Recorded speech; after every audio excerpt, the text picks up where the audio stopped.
آوازخوان شناخته تاجیک صدرالدین نجمیدین بعد تقریبا 2 سال فاصله که از نشر کلیپ قبلیش نمیشه دو سپری شد، از نشر کلیپ ترانه نوش با نام تو میدانی خبر داد. این نماهنگ در کانال رامین منصور در یوتیوب که چند سال آخر ترانه های صدرالدین اساسا توسط همین کانال به بازار می‌دروند نشر شده است.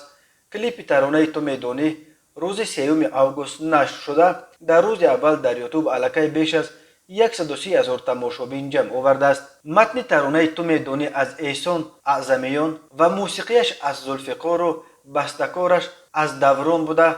کلیپ این ترانه و همین طور موسیقیش در سبک ریترو می باشد. همه چی در این کلیپ از سر و لباس تا ماشین و جهاز خانه و حتی چراغ و چوینکی که استفاده شده است همه بوی ریترو یا به تعبیر تاجیکی بوی قدیم می کند. صدرالدین نجمیدین یکی از خوشنامترین ستاره های استراد معاصر تاجیک به شمار می رود. او خود را پرورده مکتب آوازخوانی شادروان کرامت الله قربان می داند.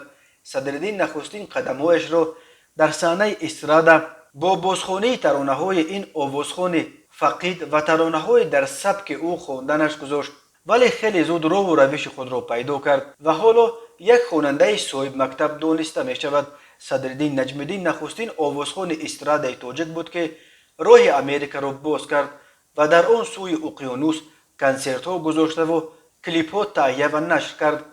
صدرالدین اینک چند سال باز پورا در امریکا کار و زندگی می کند و کلیپ های نوش را توسط کانال رامین منصور نشر می کند. کلیپ ترانه رویا که سال 2017 به بازار درآمد و کلیپ ترانه نمیشه که سال 2018 نشر شد هر کدام بیش از 13 میلیون تماشابین گرد آوردند. ولی کلیپ ترانه دوم از این سلسله با نام نمیشه دو که سال 2019 به بازار درآمد همگی 2 میلیون تماشابین جمع کرد. سال 2020 آخرین کلیپ صدرالدین به ترانه لیلی به بازار درآمد و تا امروز 1,700,000 تماشابین جمع آورده است.